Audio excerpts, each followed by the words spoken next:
Welcome on Texas football. I'm Bobby Burton, joined by Gerry Hamilton. It's time to give out the grades for yesterday's win over the Arizona State Sun Devils.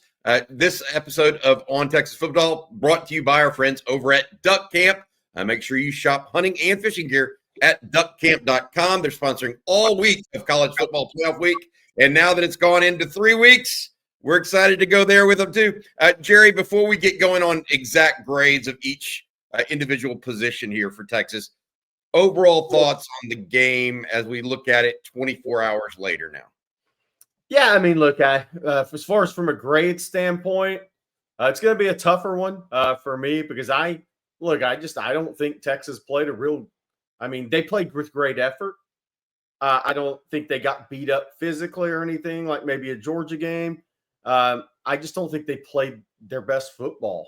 I mean, now they did when it mattered at the end, but there was a period of time there where they definitely didn't play the best ball they have all year. And we're still looking for Texas' best game. Hoping we see it on January 10th at this point. Yeah, absolutely. All right, let's get to it because, Gerry, you and I both have been up and down on Quinn Ewers as he's had an up and down season of sorts. He's been terrific at times and then had some stinker games a little bit. That's kind of encapsulates maybe what happened against Arizona State. He started off fantastic. Then there was a lull in the middle there. Perhaps it was play calling influenced. Perhaps Arizona State had something to do with it. But then he really picked it up with 5 minutes to go in the game. He finished 20 of 30 on the day for 300-plus yards and 3 touchdowns with 1 interception. But it was really that last part of the game, 11 of 14 for $160, 2 touchdowns in overtime, plus a 2-point conversion. Plus, he led Texas to 2 drives in the final 5 minutes that would have had a go-ahead field goal had Bert Auburn connected. Your thoughts and grade on Quinn Ewers? It's a tough grade for me because the first drive was perfect, right? 2 plays, touchdown through the air. After that, it was mediocre. It just was. I mean, there was guys running deep behind Arizona State deep, and he couldn't hit them. That makes it mediocre because that game could have got out of hand if you hit those deep balls, especially the one to Wingo. That would have been a touchdown 2.5 steps behind the corner where he got away with a hold. Then it was mediocre. Missed DeAndre Moore on an intermediate. There was a throw he makes a high percentage of the time. Then he came back. Third quarter, I mean, nothing, right, for any offense as a whole. Had the interception. Then after that, it was like A+ again. So it's a tough thing to grade. I mean, I guess you average it out. I'm going to give him an A- because the throws he made to keep the season alive. I don't think it was an A- game, but I think the end of that game, you have to give him an A- because – I mean, 2 touchdowns in the red zone when your back's against the wall. I know it wasn't red zone, but overtime. When your back's against the wall and you don't have a run game to lean on, and you're not a dual threat quarterback, so it all comes down to this. And he made the throws he had to make when he had to make them. I agree with you. I'd give him an A- overall. If I were just grading his last 5 minutes and overtimes, I'd give him an A+. Right. Frankly. So look, end of the day, Texas won this game, I think, because of its defense in the first 3 quarters and Quinn Ewers and Matthew Golden in the fourth. Yeah.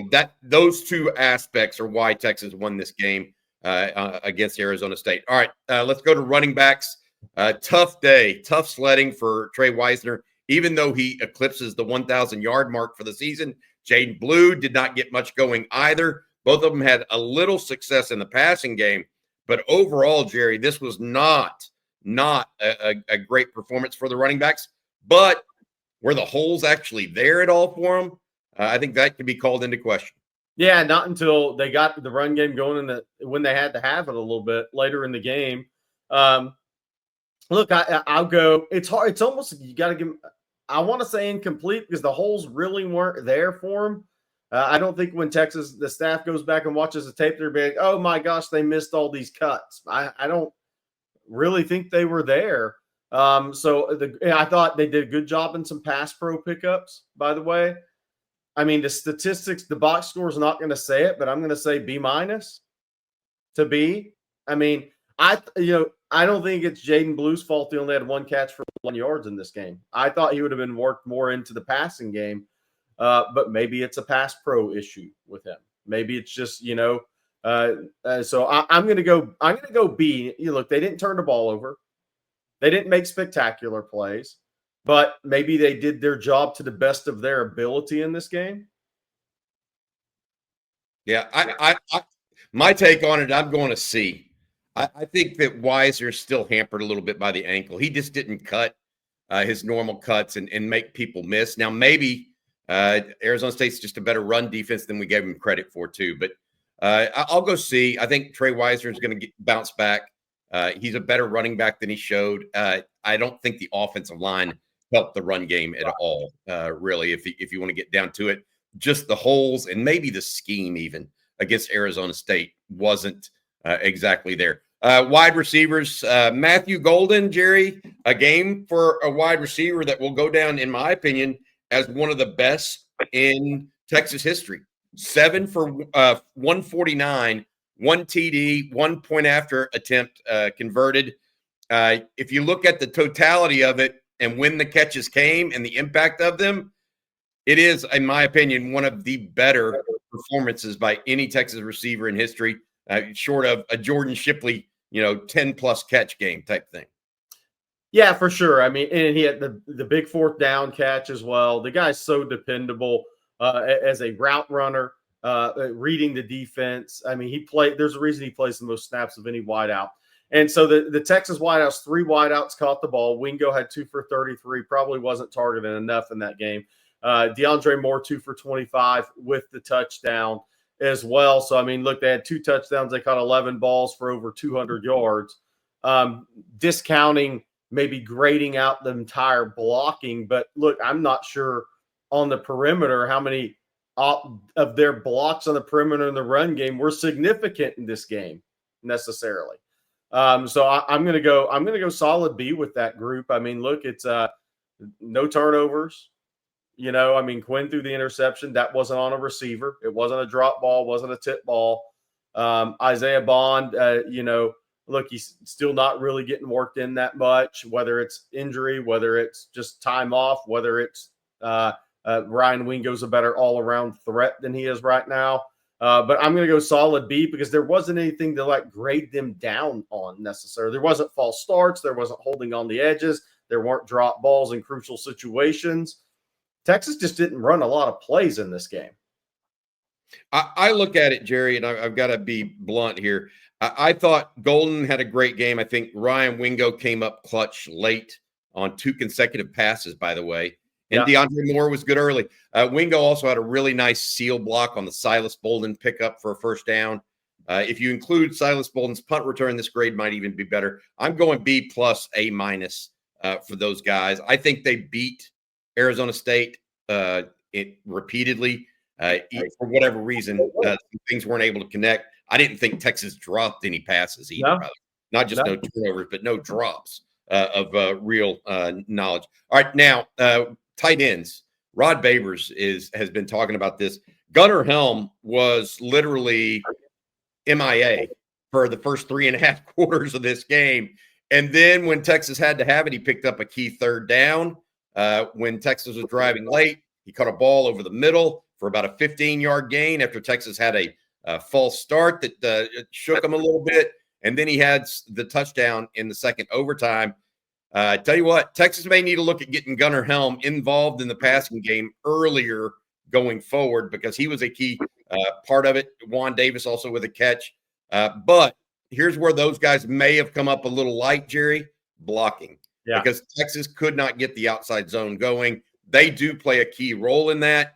I'll go B+ or a B overall, although Gunnar Helm's catch, all 3 of his catches were really key. And, man, he made them all clean, by the way. I mean, it's really impressive how cleanly he catches the ball as a tight end. Yeah. I'm going to go solid B again because I do think now they ran a lot more 11 personnel than 12 early in that game too. So Maybe Juan Davis didn't get as many blocking chances in the run game as he normally would. But I'm going to go solid B because I think from a blocking standpoint, Arizona State won the line of scrimmage against Texas in the run game. And so that's got to be you got to count for something there. So I'm going to go with a solid B for that group once again, which leads us to the bad grade. Yeah, the offensive line. Kyle Flood cannot be happy for his offensive line for two reasons. One, they didn't move anybody in the run game, or if the scheme didn't work. You can choose whatever you want to, right, Jerry? But the piece that gets me were the false starts in the fourth quarter, kind of adding insult to injury. At the same time, they held up in pass protection almost all game long. But whether it was the run game or false starts, it felt like the team and maybe the whole team, not just the offensive line, was stuck in neutral for almost the entire game. And sometimes they would get going and sometimes not. There was no rhythm. And maybe that's because they couldn't get the running game unlocked. What do you think?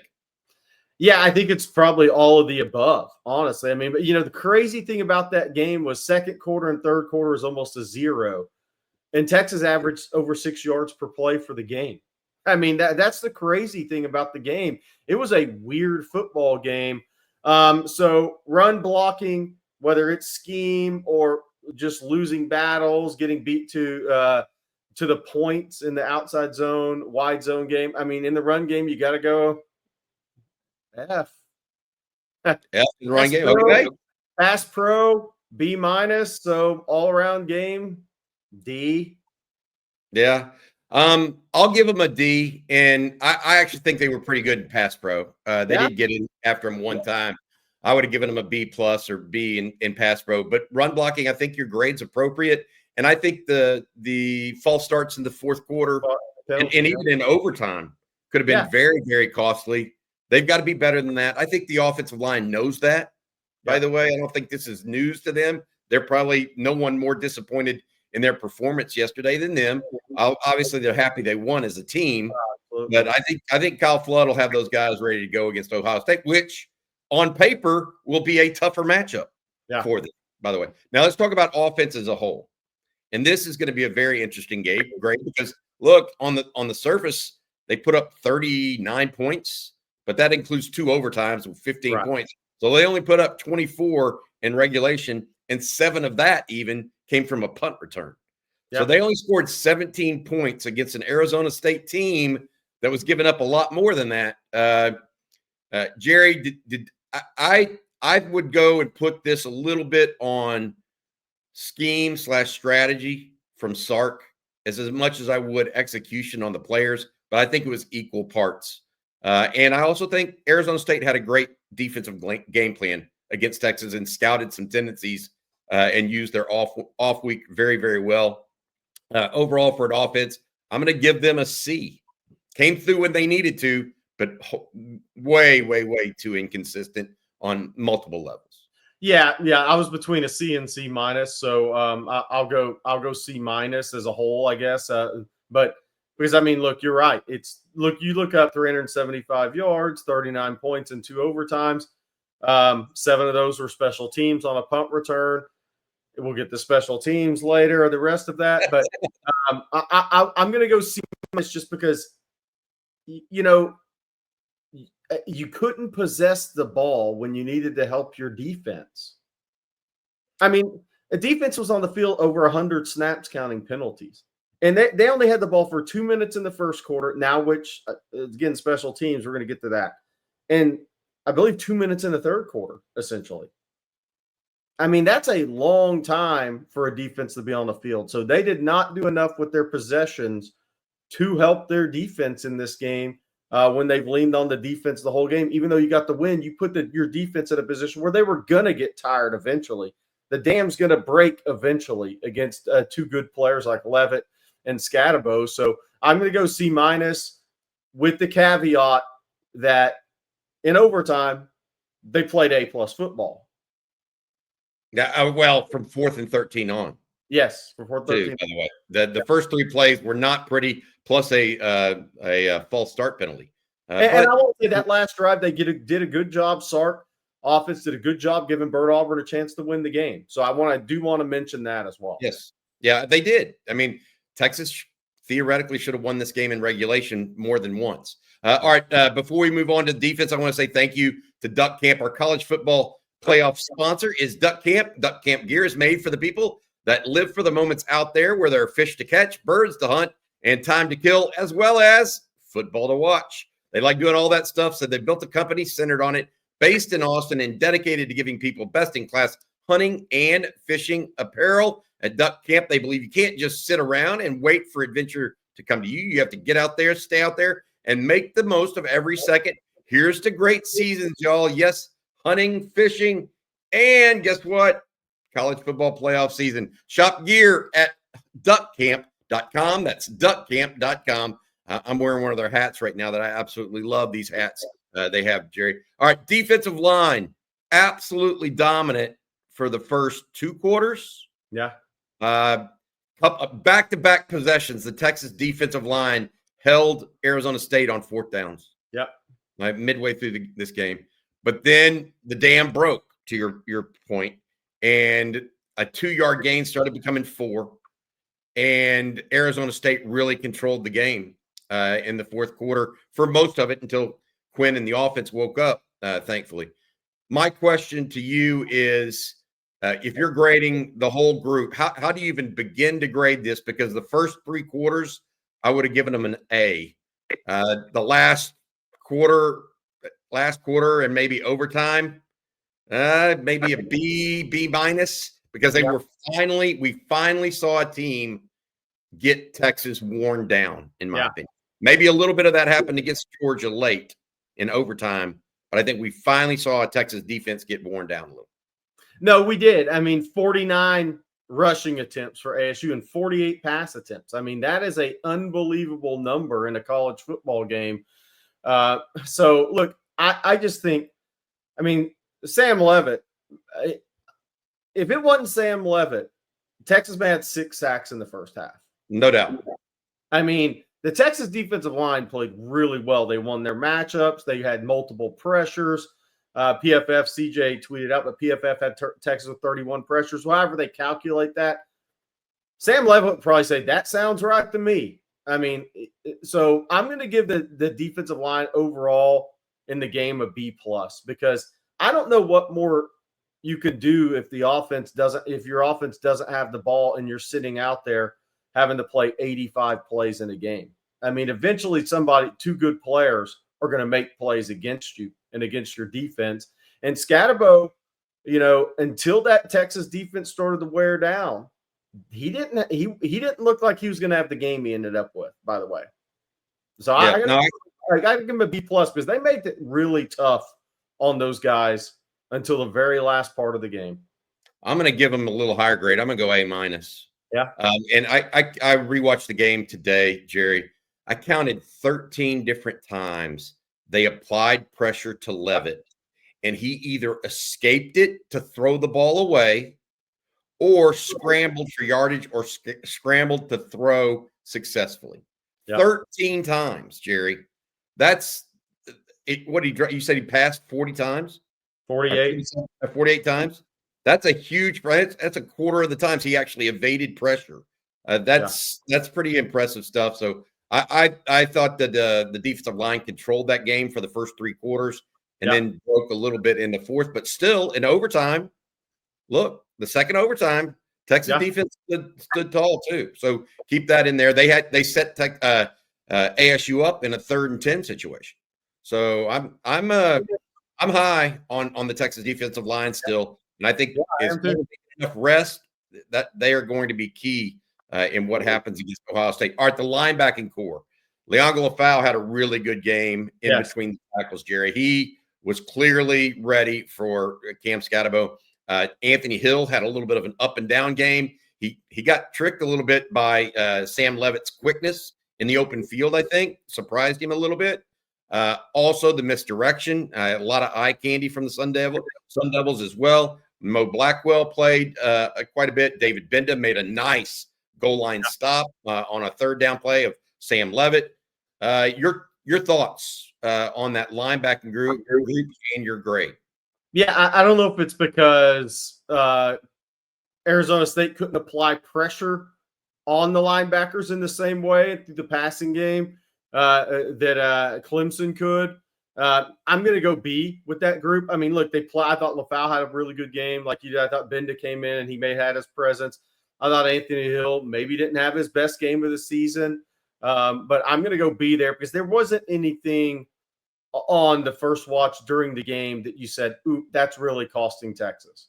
That's really like the Clemson game. You could point to things in coverage that said, ooh, that's absolutely on the backers. They got lost. That was not good eye discipline and recognition. You didn't have any of those plays from Arizona. In fact, LaFau made a couple of plays in pass coverage as well. So considering their job was Scatterbo, and for a lot of that game, he did not look like he was going to rush for 130 until the defense was on the field a long time. I'm going to go solid B for those guys. I think that's fair. I would probably go B- because I think of the group that wore down in that game, the linebackers may have worn down more than the defensive line or the secondary. Yeah. So it's a little bit of a relative grade there, and I hope you understand what I'm. Understand what I'm saying. They had a big job in that game too, right? Yeah. Yeah. They had to run more than the defense. I mean, those guys have 97 plays of linebackers, a heck of a lot. Yeah. All right. Let's talk about the secondary. With 48 passes, or 47, whatever it was, that's a lot. So they're gonna get the ball thrown on them. There were maybe a couple of really bad plays. Manny Muhammad's touchdown, the Cam Scatterbo halfback pass. Michael Taft kind of got sucked in on that. Maybe Michael Taft got caught with Cam Scatterbo in one-on-one coverage down the sideline. But Jahdae Barron had a PI. But at the end of the day, they tackled fairly well, I thought, in space, which was a big priority given who they were playing. So I want to give them props for that. And then secondly, Makuba makes the play to win it. And it was a very veteran play. He didn't let the guy run by him, and he stuck there at the goal line.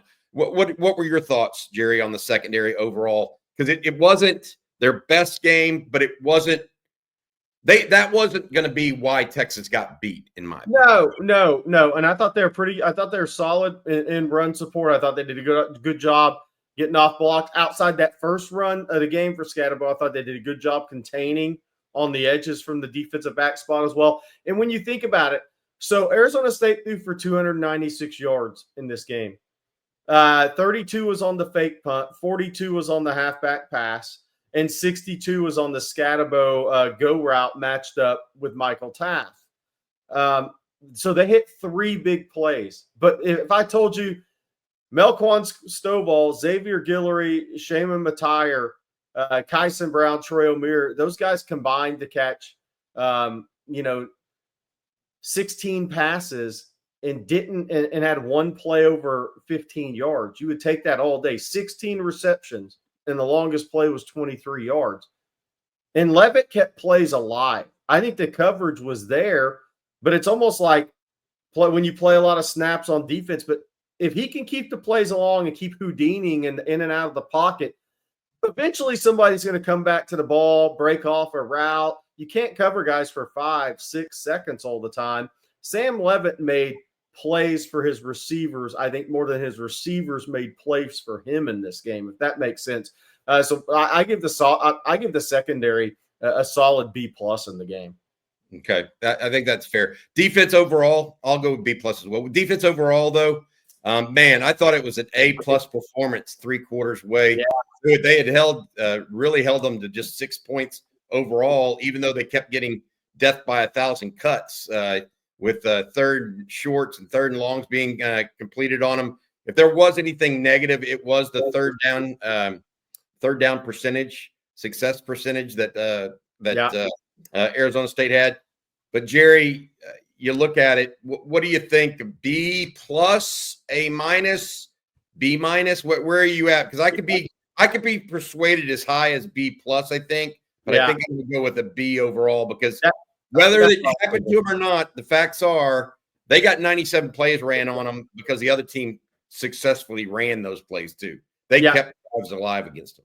Yeah. Now and again, I'm going to go solid B because at the end of the day, somebody put up 500 yards and 29 first downs. Now, fake punt, halfback pass, we get it. Like the fake punt, Texas going for the block punt after the first 3 and out, put the defense on the field longer. If you rough the punter, kept them on the field longer than they should have played there.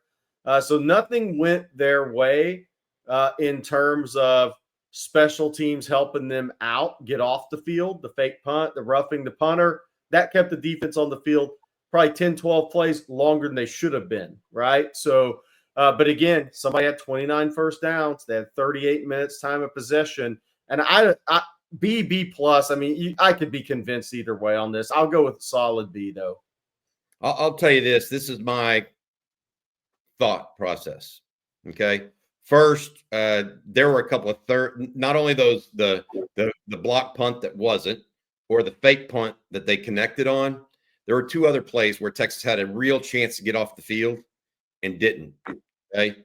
Third and 10, they ran Scatabo up the middle for like 14 yards. Just beat the blitz with a quick handoff to Scatabo. Okay. Then in the overtime, 3rd and 15, Levitt took off up the middle, right up the middle, right up the gut. Texas wasn't ready for it, or if they were, maybe they misplayed it. I mean, there were more issues like that in this game than we've seen all year. Right. Those are things that had happened to Texas in previous years, by the way. Maybe now that they're playing better quarterbacks, I think that's it.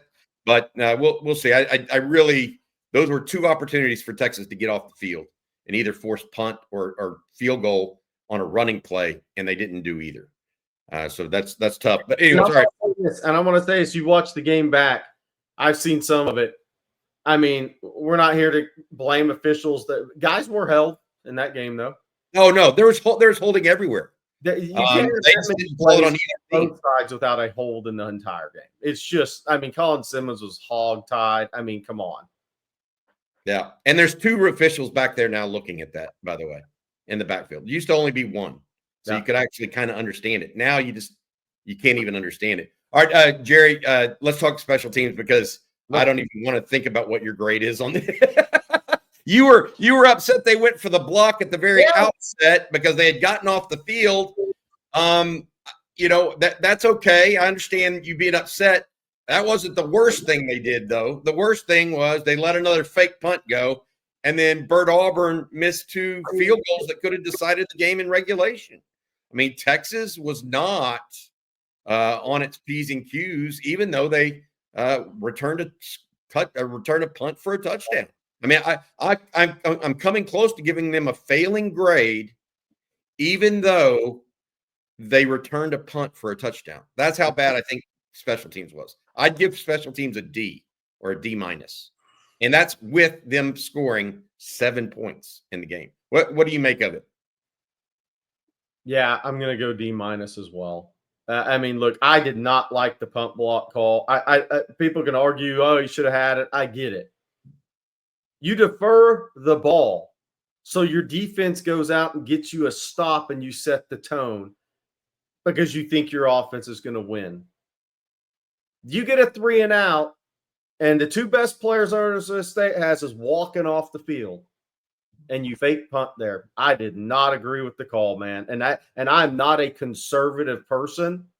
I did not agree with that. I thought that was an F play call. Silas Bolden kind of got him off the hook with the punt return later. Because, again, we talked about how many snaps the defense played, Bobby. If you just play punt safe there, it's about 8 less. Arizona State doesn't score in the first half, by the way. That was the only points they got when you gave them life after a 3 and out to start the game. The fake punt, again, that one gets graded down. Just something like Georgia, great call, great execution. Then it happens again. Boy, that really counts against you in your grades, right? I mean, that's 2 and 3 games. Fool me once, shame on you. Fool me twice, shame on me. And then, Quinn Sark got the ball down there. Burt had 2 chances to end it in regulation and didn't make either.